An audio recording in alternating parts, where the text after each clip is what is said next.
అందరికీ నమస్కారం. ఇవాళ కొత్త చెరువు జూనియర్ కాలేజ్లో డొక్కా సీతమ్మ మధ్యాహ్న భోజన పథకం ఇంట్రడ్యూస్ చేశారండి. చాలా మంచి ప్రోగ్రామ్స్తో ప్రభుత్వం ముందుకొస్తున్నారు.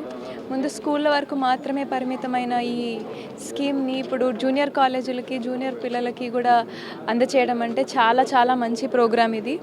చాలా ఆనందంగా ఉంది. ఇవాళ దాంతోపాటు అమెరికా నుంచి ప్లేట్లు, గ్లాసులు కూడా ఇక్కడ కొత్త చెరువు నుంచి ఉన్న వాళ్ళు ఎన్ఆర్ఐస్ స్పాన్సర్ చేయడం జరిగింది. వాళ్ళకు కూడా కృతజ్ఞతలు తెలుపుకుంటున్నాను. ఇలాంటి ప్రోగ్రామ్స్ ప్రభుత్వం ఇంకా చాలా చాలా మంచి ప్రోగ్రామ్స్ తీసుకురావాలనే దాంతో కోరుకుంటున్నాను. త్వరలోనే కొత్త చెరువులో అన్నా క్యాంటీన్ కూడా శాంక్షన్ చేయడం జరిగింది. దానికి కూడా వర్క్ ప్రారంభం అవుతుంది. ఇలా ప్రతి ఒక్క మండలం హెడ్ క్వార్టర్స్లో కూడా ఒక అన్నా క్యాంటీన్ కానివ్వండి, ఇలాంటి కొత్త కొత్త మంచి పథకాలతో ముందుకు రావాలని నేను ఇంకా కోరుకుంటున్నాను. Thank you. రాష్ట్ర వ్యాప్తంగా ఉన్న ప్రభుత్వ జూనియర్ కళాశాలలు అన్నింటిలో కూడా మధ్యాహ్నం పిల్లలందరికీ భోజనం పెట్టాలి అని నిర్ణయం తీసుకోవడం ఈ రాష్ట్ర చరిత్రలోనే ఒక చారిత్రాత్మకమైన నిర్ణయం. కారణం ఏమంటే ఆల్రెడీ అన్నా క్యాంటీన్లు పెట్టి పేద ప్రజల కడుపు నిండు అన్నం పెట్టిన ఆలోచన చేత ఈ ప్రభుత్వం అన్నా క్యాంటీన్లు ప్రారంభించింది.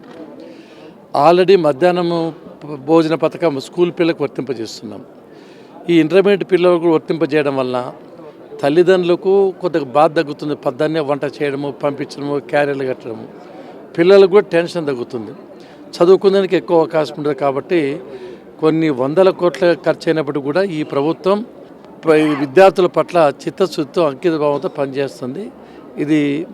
ఈ నిర్ణయం తీసుకున్నందుకు లోకేష్ బాబు గారు మనస్ఫూర్తిగా అభినందిస్తున్నా. ఇది డొక్కా సీతమ్మ పేరు పెట్టడం కూడా చాలా మంచి నిర్ణయం. ఎందుకంటే డొక్కా సీతమ్మ తాను సర్వస్వము త్యాగం చేసి ఎవరి ఇంటికి వచ్చినా కూడా అన్నం పెడుతూ తనకున్న లేకపోయినా కూడా సహాయం చేసి మనస్తత్వం ఉంది. కాబట్టి ఆ పేరు కూడా సార్థకమవుతా ఉంది. కాబట్టి దీనివల్ల ఈ రాష్ట్రంలో చాలామంది పిల్లల ప్రయోజనం కలుగుతుంది. కాబట్టి ఇది చాలా చాలా మంచి నిర్ణయం.